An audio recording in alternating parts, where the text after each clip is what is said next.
어느 사제의 인상. 오늘 이 사제의 인상에 대해서 낭독해 드리겠습니다. 어느 사제의 인상. 빅토르 드 장드루 전 로마 카톨릭 사제 우주인이 클로드 로리옹 라엘에게 준 메시지를 알게 된 것은 내가 유럽에서 휴가 여행을 즐기고 있을 때였다.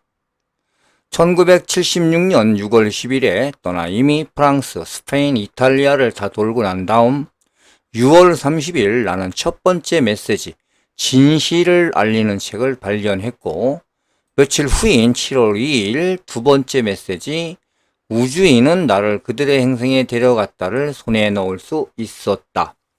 첫 번째 책은 제네바에서, 두 번째는 프랑스의 클레르몽페랑에서 발견했다. 이 두 개의 메시지를 읽는 동안 내가 느낀 것은 말로 도저히 표현할 수 없었다. 경탄과 두려움이 섞인 놀라움이랄까, 충격적인 기쁨이랄까, 그래도 표현이 부족하다. 나는 기쁨에 가득 차서 지복의 느낌 또는 표현할 수 없는 행복감과 심오한 평화감의 상태로 실려갔다. 이와 함께 새로운 시각, 아니 모든 사물에 대하여 완전히 바뀌어진 시각을 가지게 되었다. 만약 반감이라는 단어가 비난의 뜻을 담고 있지 않다면 나는 내가 받은 그토록 강렬했던 갖가지 느낌을 말로 설명해야 하는 것에 대한 반감을 느낀다고 표현하겠다. 내가 유럽으로 떠나기 이틀 전에 나는 음악가인 친구 한 사람을 방문했다. 그는 내게 판언을 알지 못하기 때문에 이곳 캐나다에서는 구애할 수 없는 진실을 알리는 책 The Book Which Tell the Truth를 구해달라고 부탁했다. 그는 CBC 인터내셔널 방송국 기자가 유럽에서 취재한 인터뷰의 녹음을 들려주었는데, 그것은 1975년과 76년 사이에 여러 번 방송된 적이 있었다. 그 당시에 나는 메시지에 대해 막연하게 알고 있었으므로 친구를 기쁘게 해주기 위해 그 책을 구해오겠다고 약속했다. 7월 10일 내가 귀국해서 친구의 기다림의 시간을 보상해주기도 전에 나의 모든 기대를 뛰어넘어 보상받은 것은 사실 나 자신이었다. 그것은 미처 찾으려고 생각하지도 않았던 소중한 보물을 발견한 것과 같았다. 나는 물론 이 메시지의 내용에 대해 말하고 있다. 이 메시지에 대한 지적인 조사에 착수한 것은 돌아온 후의 일이었다.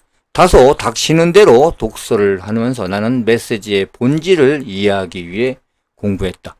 이 내용들은 지금 지적 설계란 책을 어떤 사제가 발견한 그 과정을 써놓은 것 같습니다.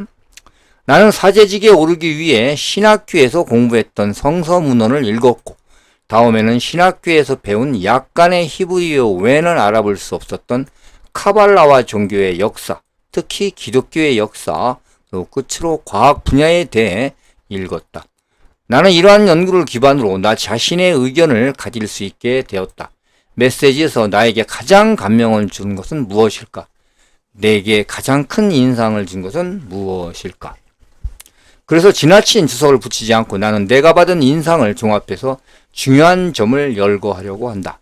비록 이 점들은 보다 자세히 검토되어야 할 성질의 것이지만 히브리어로 쓰여진 성서의 원제는 엘로힘에 대해 말하고 있으며, 문자대로 하늘에서 내려온 사람들, 복수입니다. 사람들을 의미한다. 엘로힘은 현재 통용되는 모든 성서에서 하나님이라는 말로 잘못 번역이 되어 있다. 따라서 비물질적이고 초자연적이며 또한 전능한 하나님은 존재하지 않는다. 그 대신 항상 성서 속에 존재해온 엘로힘의 힘이 현실적으로 존재하며, 그들은 무엇보다도 비활성 화학물질로 DNA를 합성함으로써 인간을 포함한 모든 생물을 실험실에서 창조했던 것이다. 엘로힘 또는 우주인의 존재는 모든 시대와 모든 문명 속에 항상 나타나고 있다. 이제 우주인과 성서를 함께해서는 안 된다는 편협한 관념으로부터 벗어나야 할 때인 것이다. 죽은 후에 신체로부터 떠나는 영혼이란 존재하지 않는다. 그러나 생명의 원리인 유전자 코드는 존재한다. 첫 번째 메시지, 즉 진실을 알리는 책에 대한 언급은 에제키엘서 제9장 제9절에서 10절, 요한묵시록 5장 1절, 그리고 다니엘서에서 나온다. 나는 반드시 이루어질 일을 기록한 책에 있는 것을 너에게 일러준다. 다니엘서 10장 21절입니다. 진실의 서에 대해서 나온 내용인데요. 너 다니엘아, 이 말씀을 비밀에 붙여 마지막 그때가 오기까지 이 책을 봉해 두어라. 많은 사람들이 읽고 깨쳐서 잘 알게 되는 날이 올 것이다. 그러나 갈팡질팡하는 사람도 많을 것이다. 지금 갈팡질팡하는 사람이 엄청 많겠죠. 무한에 대한 개념, 무한대와 무한소, 즉 의식을 각성시켜 무한과의 조화 상태에 이르는 것, 여기에 진리가 있다. 우연에 의한 또는 연속적인 우발사고에 의한 진화란 하나의 신화에 지나지 않는다. 반대로 진화의 개념은 원래 우리들의 창조자들이 머릿속에서 싹튼 것이다. 인간은 타인에게 종속될 수 없다. 일이든 결혼이든 인간관계를 포함한 어떤 관계에 있어서도 당신은 다른 사람에 의해 소유될 수가 없는 것입니다. 우리들의 인간의 기본적인 목적이 확립과 전개에 있어 각자 고유한 삶의 방식을 택할 수가 있다. 즉 생각하고 창조하고 개화하는데 독자적인 방식을 가질 수 있는 것입니다. 참으로 타인을 사랑할 수 있기 위해서는 자신을 사랑하는 법을 배워야 한다. 인류의 심각한 문제들을 풀기 위해 제기된 해결 방안들 가운데 특히 인도주의를 실천하는 선택적 민주주의로 천재 정치가 있다.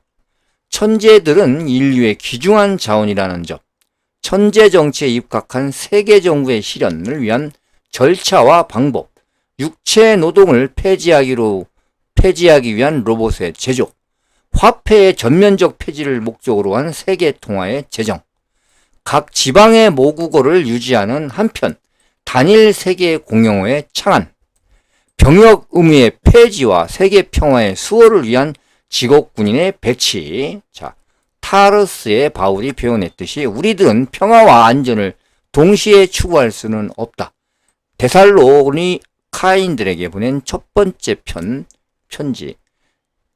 과학과 종교의 완전한 일치, 우리들의 시대, 즉 계시 시대, 이 둘이 완전히 합류하고 있다. 뭐가요? 과학과 종교가 일치한다는 얘기입니다.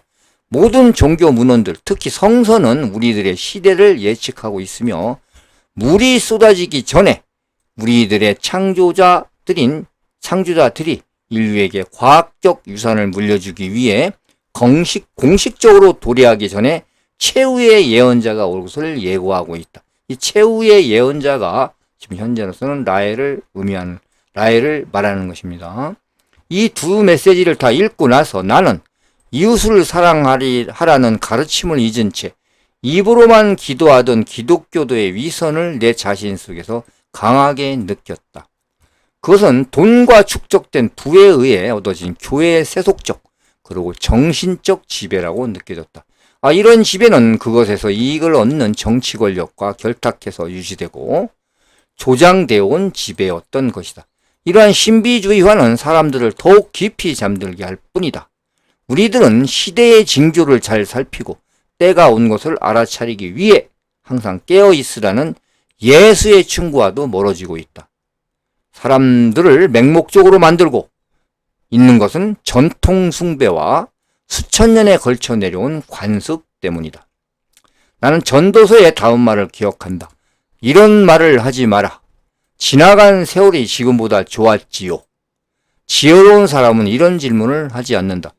나는 인간이 죄인이며 불완전한 존재라는 관념이 죄의식을 심화시켰다고 생각한다. 또 지성을 부정함으로써 인간은 이해하기보다는 믿기를 강요당했고 이해하기보다는 믿기, 그냥 무조건 믿으라는 얘기죠. 또 성적 또는 감각적 쾌감을 경멸해야 될 것으로 받아들여야 했다. 그동안 그랬었습니다. 나는 종교 문헌에서 예언된 시대의 징후들과 그것들이 실현되고 있는 우리 시대의 재현상을 연관시켜 보았다. 우리들의 이 시대는 모든 것이 이해 가능하게 된 시대로서 계시의 시대 혹은 아포칼립스 시대이다. 때가 왔다는 징후는 과학의 발전에 의해 태초의 신비가 밝혀지고 있다는 것이다. 특히 성서를 연구하는 사람들은 누구나 여러 예언들을 우리 시대의 과학적 성과와 비교할 수 있는데 땅의 형성 또는 세계의 창조 이래 감춰온 신비가 베일을 벗고 사실로서 이해 확인되고 있는 것이다. 자, 이러한 징후들을 실현된 결과와 더불어 열거해보자. 인간은 엘로힘과 동등하게 될 것이다. 자, 생명의 창조. 귀머거리는 들을 것이고 장님은 보게 될 것이며 저른바리가 수족을 다시 사용할 수 있게 될 것이다. 전자장치에 의한 보조기구를 말하는 것 같습니다. 인간은 지구의 구석구석에 목소리를 보낼 수 있게 된다. 즉 전기통신과 라디오 방송, 독사에 물린 사람의 치료가 가능해진다. 해독제 또는 항독 혈청들이 개발되고 있잖아요. 손을 댐으로써 환자를 치료할 수 있게 된다. 외과의 발달, 유아 사망이 감소되고 수명이 연장된다. 자, 의학의 발전이죠. 하늘에 무수한 징조를 볼 수 있다. 바로 UFO를 말합니다. 미확인 비행물체죠. 수많은 가짜 예언자들이 사람들을 광신주의, 목매주의, 신비주의로 끌어들이고 있습니다. 현재 여러 종교 및 종파들 등등등. 로마 카톨릭 교회가 나를 사제로 인정하지 않는다 하더라도 나는 라엘리언 무브먼트에 충실하고 있으므로 사제임에는 변함이 없다. 나는 가능한 많은 사람들에게 메시지를 전하는 멋진 사명을 부여받았다. 나도 라엘처럼 내가 항상 믿어온 엘로힘의 메신저로서 계속 일할 것이며 지금은 그분들의 업적이나 인간의 창조, 또 예수의 사명에 대해 진실을 알고 참된 이해를 하고 있으므로 나는 여전히 사제인 것이다. 이해가시죠? 카톨릭 교회에서 인정하지 않는다 하더라도 라엘에 의해서 나는 여전히 어차피 사제로 인정받는 것은 어떤 종파가 아니고 엘로힘입니다. 야훼. 우리를 창조한 창조주들에 의해 우리가 인정받는 것이지 어떻게 인간에게 인정을 받겠습니까? 나는 사제이지만 이제는 깨어있는 사제이다. 나는 내 마음을 열었고 다른 사람의 마음을 열어주는 자로서 더 이상 사람들의 의식을 잠재우려 하지 않기 때문이다. 나는 현재에도 미래에도 사제로 남아있을 것이다. 평화와 우주적인 사랑의 길로 인류를 이끌어가는 가이드로서 말이다. 이분은 완전히 이쪽으로 돌아섰네요. 자, 들어주셔서 감사합니다.